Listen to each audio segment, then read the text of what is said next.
नमस्कार।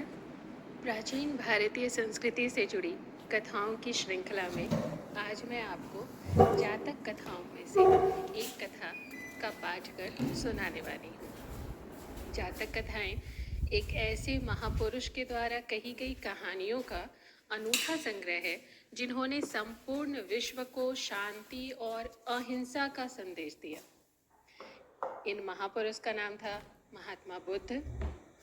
भूत प्रेत जीव जंतुओं के माध्यम से कही गई ये कथाएं दूसरों के प्रति सहृदयतापूर्ण व्यवहार के लिए प्रेरित करती हैं। ये कहानियां प्रत्येक वर्ग के पाठक के लिए प्रेरक हैं। तो आज मैं जो कहानी सुनाने जा रही हूँ उसका शीर्षक मुझे लगा कि गुरु आपने देखी नहीं, क्या होगा। सीताराम नाम का एक प्रकांड पंडित काशी से अध्ययन करके आया। जिस गांव में वह रहता था उस गांव के लोग किसी की बुद्धिमानी की प्रशंसा करना तो दूर बल्कि उसका उपहास करते थे।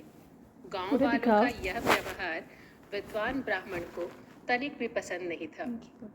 वह हमेशा यही सोचता था कि बुद्धिमान ही बुद्धि की कदर कर सकता है। अगर रास्ते में किसी मूर्ख को हीरा मिल जाए तो वह कांच का टुकड़ा समझकर फेंक देगा। एक दिन वह ब्राह्मण भी गांव वालों की आदतों से तंग आकर दूसरे गांव की ओर चल दिया। उसी गांव में ब्राह्मण का एक शिष्य भी रहता था। जब उसे इस बात का पता चला तो वह बहुत दुखी हुआ और उनके साथ चलने की जिद करने लगा। वह ब्राह्मण से बार बार यही कह रहा था कि गुरुजी, मैं यहाँ नहीं रह सकता। आपके जाने के बाद मेरा यहाँ क्या होगा। ब्राह्मण ने अपने शिष्य से कहा, मैंने यहाँ के लोगों को समझाने की बहुत कोशिश की लेकिन वे नहीं माने। मुझे गांव वालों का व्यवहार तनिक भी पसंद नहीं है, इसलिए हमें दूसरे गांव में जाकर मुसीबतें उठानी पड़े और वहाँ भी सुख से न रह सके। तुम मेरे साथ चलने से पहले अच्छी तरह सोच लो। शिष्य ने कहा, गुरुजी, मैं आने वाली कठिनाइयों के विषय में सोचकर ही आपका साथ नहीं छोड़ सकता। ब्रह्महट, राजहट, त्रियाहट, इन्हें कोई भी बदल नहीं सकता, जिस प्रकार मैं भी अपना हट नहीं छोड़ सकता और आपके साथ जाकर रहूंगा। गुरुजी ने कहा, ठीक है बालक, तुम मेरे साथ चलो।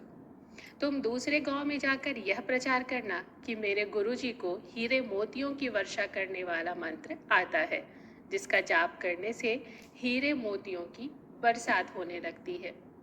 शिष्य बहुत ही चंचल स्वभाव का बालक था। वह बोला, गुरुजी, छू मंत्र के प्रभाव से आप अमीर क्यों नहीं बनते? हीरे मोतियों को इकट्ठा करके हमें किसी सेठ और जमींदार के समान बड़ी हवेली में रहना चाहिए। फिर हमें इधर उधर भटकने की क्या आवश्यकता है। गुरुजी ने अपने शिष्य से कहा, पुत्र, जिस प्रकार सूर्य अपने प्रकाश का लाभ नहीं उठाता, पेड़ दूसरों को छाया देता है, उसी प्रकार छू मंत्र का लाभ भी दूसरों को ही मिलेगा। छू मंत्र का जाप मैं जिनके लिए करूंगा, केवल उन्हीं को लाभ मिलेगा, मुझे नहीं। मैं या मेरा अपना कोई इस छू मंत्र का लाभ कभी नहीं उठा सकता। यदि ऐसा हुआ तो मेरी या मेरे अपने की मृत्यु हो जाएगी। शिष्य ने कहा, गुरुजी, मुझे इस बात का पता नहीं था कि आप सचमुच इतने बड़े विद्वान हैं। हमें राजा के पास चलना चाहिए, क्योंकि हीरे की कदर जौहरी ही करता है। गुरुजी ने उत्तर दिया, पुत्र, मैं भगवान, गुरु और माता पिता को ही सबसे महान समझता हूँ, जिनकी कृपा से ही सब कुछ होता है। गुरु का नाम लेकर हमें बुद्धिहीन लोगों से दूर चले जाना चाहिए। इतना कहकर गुरुजी ने अपना सामान बांध लिया। सामान के नाम पर गुरुजी के पास एक धोती, कुर्ता और कुछ ग्रंथ थे। इसके बाद उन्होंने अपने शिष्य से कहा, पुत्र, एक अभी देखो मंगा के, अच्छा रहेगा तो ना मंगाओगे। जंगल पार करना है। रास्ते में यदि हमें कोई लुटेरा मिल गया तो हमारा सब कुछ छीन लेगा। हमारा असली धन तो ये ग्रंथ ही हैं। गुरुजी की बातें सुनकर शिष्य ने कहा, गुरुजी, लुटेरा इन ग्रंथों को छीन कर क्या करेगा? बल्कि यदि कोई लुटेरा मिल गया तो वह हमारी गरीबी पर तरस करके हमें कुछ दे ही देगा। इसके बाद गुरु शिष्य दोनों ने जंगल में प्रवेश किया। इस भयानक जंगल में वह दोनों डर रहे थे। तभी एक रौबदार आवाज सुनाई दी। आवाज सुनकर वह दोनों कांपने लगे और उन्हें अपनी मृत्यु नजदीक दिखाई देने लगी।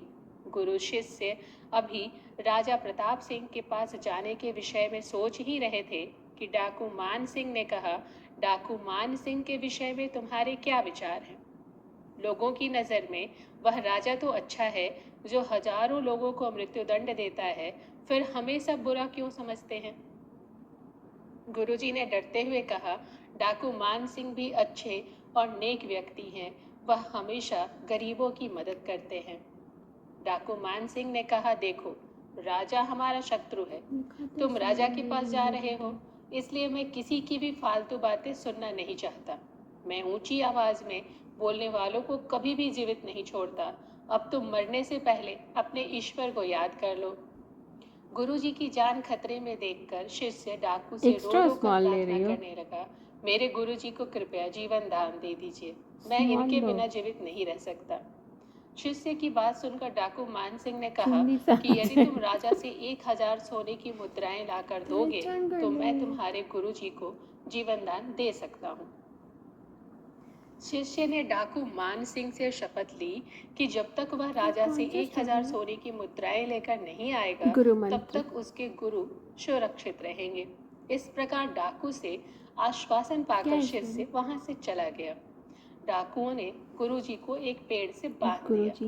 पेड़ से बांधे जाने के बाद गुरुजी ने सोचा कि इन डाकुओं को छू मंत्र के विषय में बता दूं तो शायद ये मेरे बंधन खोलकर आजाद कर देंगे। जब गुरुजी ने डाकुओं से कहा तो उन्होंने गुरुजी को आजाद कर दिया।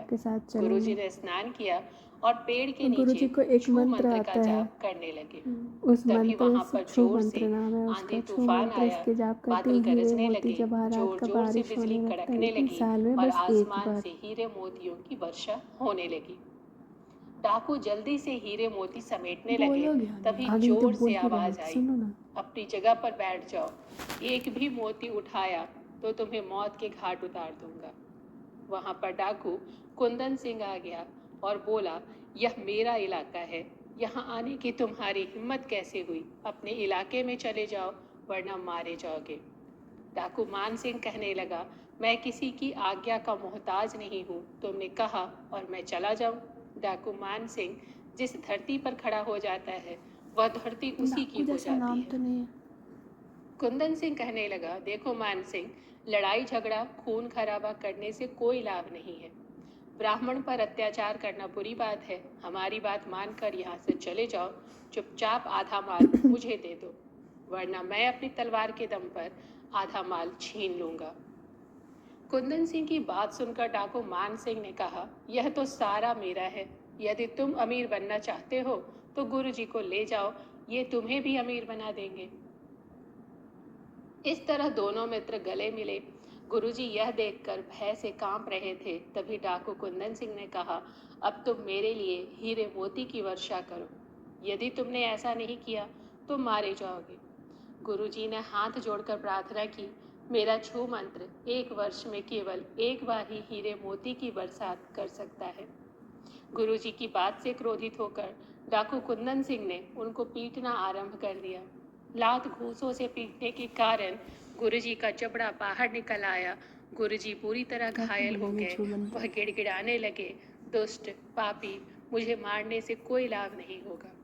मेरे मरने के बाद ये सभी हीरे मोती नष्ट हो जाएंगे और तुझे कुछ नहीं मिलेगा।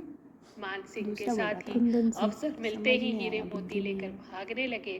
तभी कुंदन सिंह ने उन पर हमला कर दिया। इस तरह दोनों में खूब झगड़ा हुआ। देखते ही देखते उनके सभी साथी मारे गए। इसके बाद कुंदन सिंह और मान सिंह ने आपस में समझौता कर लिया और हीरे मोतियों को किसी सुरक्षित स्थान पर गाड़ दिया। कुंदन सिंह वहीं पर रुककर खजाने की देखभाल करने लगा और मान सिंह शहर से भोजन लेने चला गया। दोनों के मन में छल कपट की भावना आने लगी। कुंदन सिंह ने सोचा कि जब मान सिंह भोजन लेकर आएगा तो मैं उसकी गर्दन काट कर मौत के घाट उतार दूंगा। उधर मान सिंह विषयुक्त भोजन लाने की योजना बनाने लगा ताकि भोजन खाते ही कुंदन सिंह मर जाए। जब मान सिंह भोजन लेकर आया उससे तो पहले कुंदन लेके सिंह ने फरार हो उसकी जाता। गर्दन काटी वही और तो। स्वयं क्या खाना खाने लगा। बोका है यार। खाने में विष होने के कारण एक कुंदन खाना सिंह के लेने शरीर चला में गया विष फैल और गया एक लेके और वह भाग मर नहीं गया। आया। इस प्रकार सारा धन जमीन में गड़ा रह गया और किसी को कुछ भी नहीं मिला।